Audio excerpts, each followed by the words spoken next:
Hello, in this video I'm going to be talking about JP Maths, what JP Maths is and how it can potentially help you if you are sitting your Maths GCSE in the next couple of years. I have always absolutely loved maths. I loved maths so much that when I was in school I actually sat my maths A level 2 years early. So when I was in year 10 I started it, and then when I was in year 11 I finished with my GCSEs but also an A level in maths.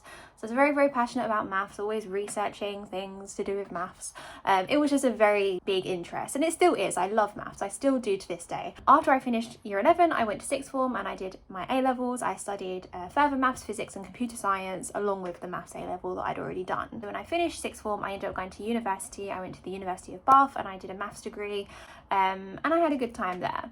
But throughout university and also throughout sixth form I decided, because I like communicating maths so much, I decided to do some tutoring as a little bit of part-time work alongside my studies. So I worked for a couple of different agencies. I was going to people's houses, and then kind of word of mouth sort of got around, and then I ended up doing quite a lot of tutoring.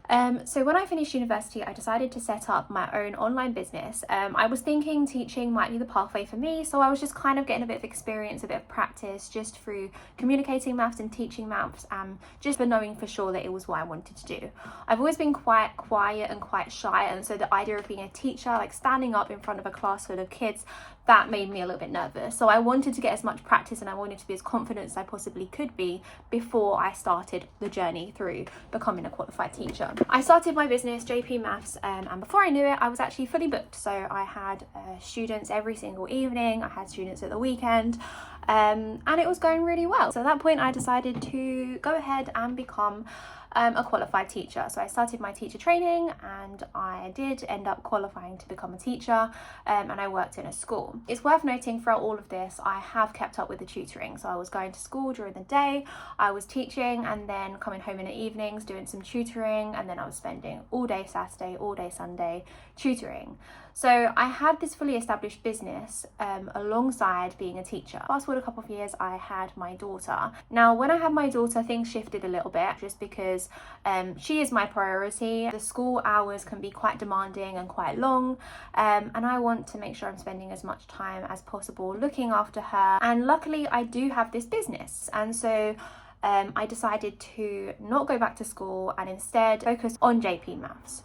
So since I've had my daughter, I've created what I've called a GCSE Revision Hub. So the GCSE Revision Hub is a hub of resources for every single topic you need to know for your Maths GCSE. It helps me as a tutor because I now have a bank of resources that I've created myself. So having used a lot of other people's resources in the past, I've kind of taken what I like the best out of everything and kind of merged it all into my own JP Maths style work pack. So I've been working on YouTube videos, I've been working on work packs, I've been working on written solutions. One of the main things I've also been working on is something called a knowledge test. Now I feel like one of the biggest problems for students when it comes to revising for GCSE Maths is knowing where to start. It's very easy to just grab a past paper and start working through it, but when you can't answer the most of the questions it's difficult to know where you even need to begin. So I created something called a knowledge test, and that's one question from every topic. So if you don't know where to start with your revision, that would be the place to start.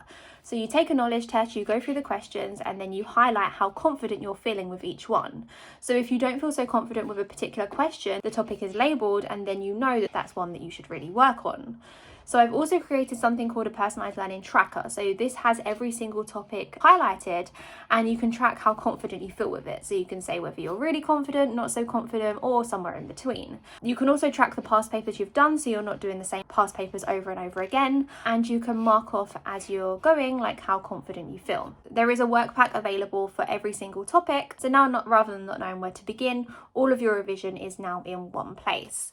So I've been working on this for quite a while now, and I'm really excited because I finally got resources available for every single topic. You can subscribe, so there is a cost. The cost is £8.99 per month. So there are a bunch of resources that are free. So I've uploaded some past papers, they're obviously free, and a couple of my work packs are free to download. So you can kind of look at them to see whether they're the style that you would like. Also, all of my YouTube videos are obviously free, and in those YouTube videos I'm often going through some of those work packs.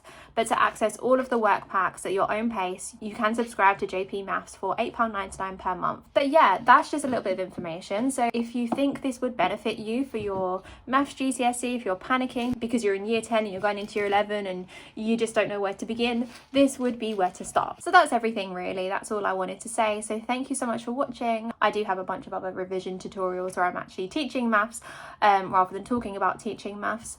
But yeah, I hope you found that useful, and I will see you again in another video. Bye!